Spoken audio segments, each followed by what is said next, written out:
Hi வணக்கம் எல்லாருக்கும். Sunday morning இன்றைக்கி வந்து போகி பண்டிகையும் கூட. ஸோ எல்லோரும் வந்து பொங்கல் கிளீனிங் பிஸியில் இருந்திருப்பீங்க. நானும் பிஸியாக அதனால் ஷார்ட்ஸில் போட முடியல. ஸோ இன்றைக்கி வந்து நம்மளோட 100th மினி விலாகு. ஸோ ரொம்ப ஹாப்பியாக வந்து பார்த்திங்கன்னா டே வந்து ஸ்டார்ட் ஆச்சுன்னு சொல்லலாம். உங்கள் மார்னிங் 5 மணிக்குள்ளே எழுந்திரிச்சு ஃப்ரெஷ்அப் ஆகிட்டு விநாயகருக்கு போய் தீர்த்து ஊற்றிட்டு விநாயகர் பூஜை 5:30க்கெலாம் முடிஞ்சது. ஸோ கையோடு வந்து கொஞ்சம் க்ளீனிங் ஒர்க்கில் இருந்ததெல்லாம் முடிச்சிட்டேன். ஸோ வந்து ஃபஸ்ட் விலாக்லேருந்து 100th மினி விலாக் வரைக்கும் எல்லாமே சப்போர்ட் பண்ணிங்க, லைக் பண்ணிங்க, எல்லாத்துக்குமே வந்து ரொம்ப தேங்க்யூ ஸோ மச். நிறைய ஷார்ட்ஸ் மூலிமா வந்து பார்த்தா நிறைய சப்ஸ்கிரைபர் எனக்கு நிறைய கிடச்சிருக்கீங்க. ஸோ எல்லாத்துக்கும் வந்து பார்த்திங்கன்னா சப்ஸ்கிரைப் பண்ணவங்க, லைக் போட்டவங்க எல்லாத்துக்குமே வந்து ரொம்ப தேங்க்யூ ஸோ மச் சொல்லிக்கிறேன்.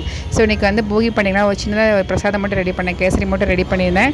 ஸோ கேசரி ரெசிபி வந்து பார்த்திங்கன்னா சீக்கிரமாக அப்லோட் பண்ணுறேன். Thank you so much. எல்லாத்துக்கும் ஹாப்பி பொங்கல், தை பிறந்தால் வழி பிறக்கும். ஸோ எல்லாத்துக்குமே வந்து பார்த்தீங்கன்னா நல்லதே நடக்கணும்னு சொல்லிட்டு நம்ம வேண்டிக்கலாம். அனைவருக்குமே வந்து பார்த்திங்கன்னா தைத்திருநாள் வாழ்த்துக்கள், இனிய பொங்கல் நல்வாழ்த்துக்கள் எல்லாத்துக்குமே. ஓகே, நெக்ஸ்ட் மினி விலாக்கில் பார்க்கலாம். பாய், see you.